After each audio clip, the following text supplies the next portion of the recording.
Thank you so very much for the very kind words. And I'm conscious of the fact that I'm standing between you and dinner, so I promise to be short. One of my favorite writers once said, while the future's there for anyone to change, still, it seems it would be easier sometimes to change the past. Now think of that. While the future's there for anyone to change, still, it seems it would be easier sometimes to change the past. And reflect on what has happened in your past. Over the last 3 years, we have seen a global pandemic.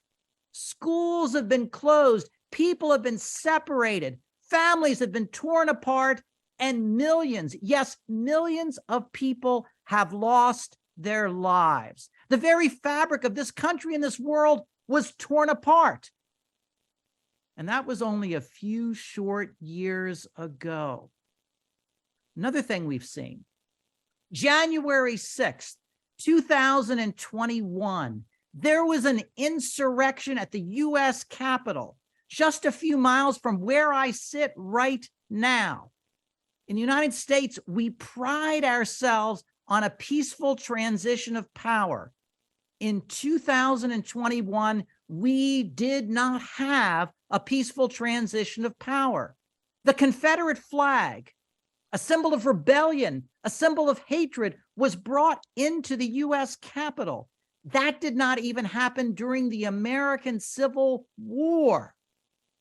And one other event, February 24th, 2022, Russian forces invaded the sovereign state of Ukraine. A permanent member of the United Nations Security Council, Russia, in an unprovoked attack, committed an act of aggression in violation of the United Nations Charter. And that war continues to this day, threatening to make Europe and indeed the world a very, very different place. And those are 3 things that have happened just in the past 3 years. It is a tumultuous time. It is one of the most tumultuous times in my lifetime, and indeed in your lifetime. Now, what can we draw from these and a whole host of other events? One thing we can conclude is that the old models for understanding democracy, the old models for understanding international affairs, the old models for understanding the international system aren't working. We need fresh ideas. We need new ideas. My generation and people older than me have failed. Now, that's not to say that we haven't bequeathed a lot of good things, but we failed to address the current age. It's me. Hi, I'm the problem. It's me. So what does that mean? That means we need you. We need fresh ideas. We need new ways of understanding human relations. We need new ways of understanding what democracy and what governance means. We need new ways of conceptualizing international relations. And that is to you.